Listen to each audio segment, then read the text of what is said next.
Pas un chat ou presque. Depuis quelques jours, le dédale du Ran El Khalili, le grand bazar du Caire, est quasiment désert. Là où d'habitude des centaines de touristes se pressent pour acheter leurs souvenirs d'Égypte, il n'y a que rideaux de fer baissés et débris de verre, traces des pillages de vendredi dernier.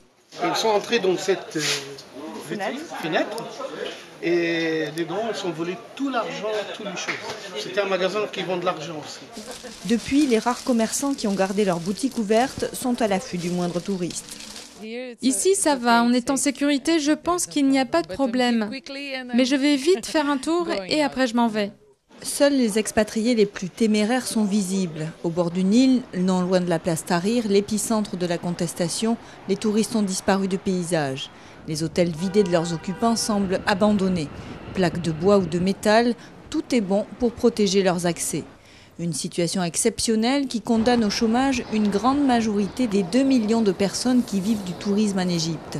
Les réservations se sont effondrées, moins 90%, mais les professionnels du secteur veulent croire que tout cela n'est que très passager. Le but de cette démonstration, c'est de changer le régime. Mais ce n'est pas contre le touriste, contre le tourisme. Oui, ça va être affecté, mais ça ne va pas être affecté comme les autres. Terrorisme, enlèvement, il faut dire que l'industrie du tourisme, pilier de l'économie égyptienne, a déjà traversé de nombreuses crises. Et elle s'est toujours relevée jusqu'à frôler l'an dernier la barre des 15 millions de visiteurs, un record. Si les vacances de février semblent déjà bien compromises, le pays garde espoir pour les vacances de printemps.